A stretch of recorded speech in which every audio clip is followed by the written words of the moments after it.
February 21st, 1986, 30 years ago today, The Legend of Zelda entered the world of the public eye and changed the gaming scene forever. I can personally say that the Zelda series has had an impact on people around the world. It is my favorite series of all time, and so to celebrate the 30th birthday, in this episode of VGC we will only be covering merchandise pre-1990, all about the original Legend of Zelda and the merchandise surrounding it. Let us start off with this freaking awesome model kit.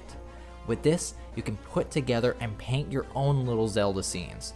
You just break out the pieces, carefully paint the little guys, and when you are all done, you can take down those enemies with Link's projectile sword attack and just be a BA.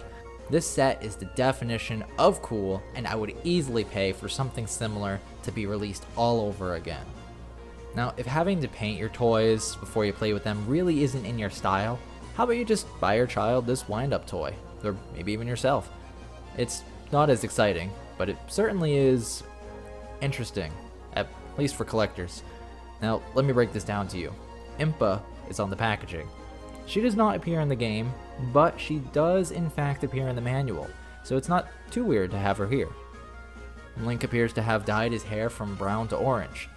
The background certainly leans towards Zelda 2, and if the sticker is any indicator, you could have bought this on the cheap way back in the day for just a few bucks.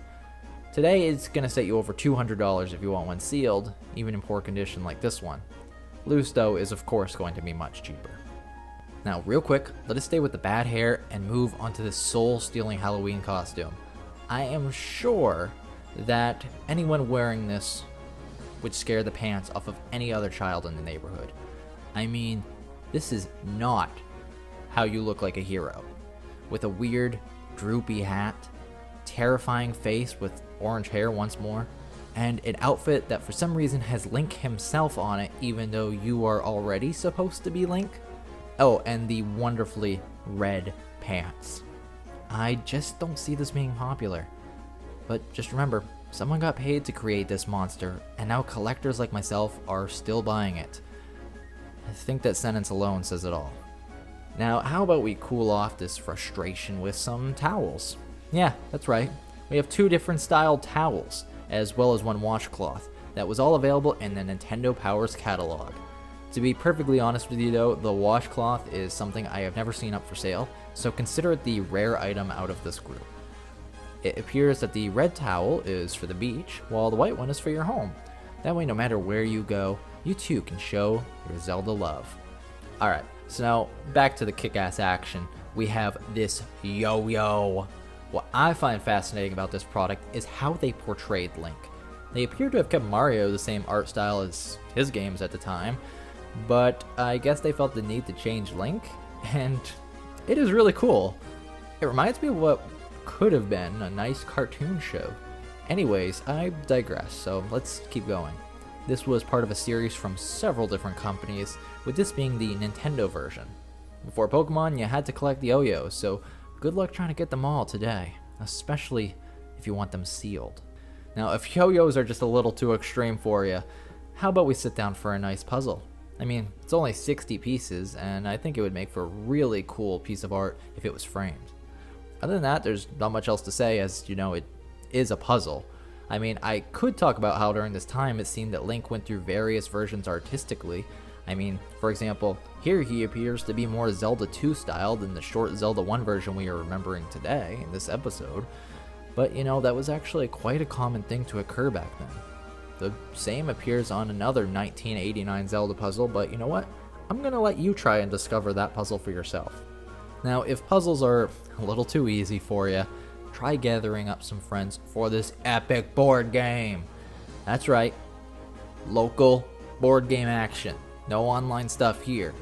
Now, just so you know, there were two completely different board games that were released. One in Japan, one in America. This one is definitely the superior version.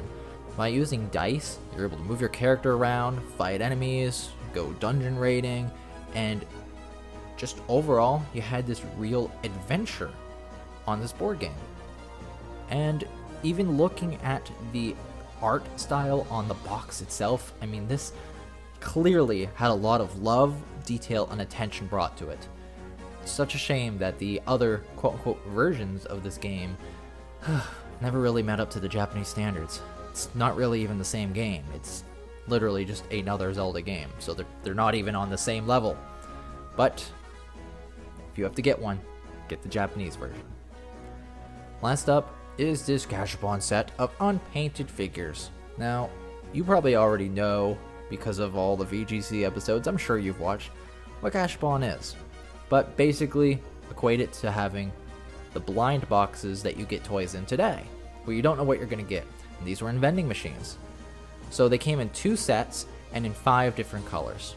Alright, so listing them all, in set 1, we had Link, Ladder, Rupee, Raft, Gibdo, Digdogger, the Dongo, Wizrobe, Wallmaster, Like, Key, Gel, Potion, Zol, Bow, Zula, Moblin, Octorok, Vire, Darknot, Goraira, Jenny, Lever, Boomerang, Boulder, Bomb, Armos, Goma, and Peahat. While in set 2 we had Link with Triforce, Rope, Fairy, Zelda, Gleeok, Ganondorf, Aquamentus, Patra, Manhandla, Pulse Voice, Molodrum, Stalfos, Arrow, Flute, Compass, Heart Container, Trap, Lionel, Candle, Rope, Book, Gleeok Head, Tektike, Landmola, Keese, Bubble, and Stone Statue.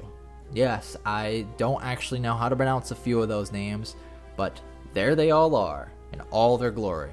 And if you want to go ahead and be the ultimate collector, try to get all 5 colors for each set, and get the vending machine cardboard backings. That would be epic. I've never seen such a thing accomplished before. If you manage to do that, good on you. Now, this is the end of the episode, and I just have to say thank you to Nintendo for making the Legend of Zelda series. Specifically, thank you for Shigeru Miyamoto for bringing this to life, and today for Aonuma carrying on the tradition of what a Zelda game is all about, which is constantly evolving and changing. I personally don't have a single Zelda game I don't like, minus the CDI games, and they are all just wonderful, and I love all the merchandise around them, and so I am very happy to have made this episode to honor the 30th anniversary of The Legend of Zelda.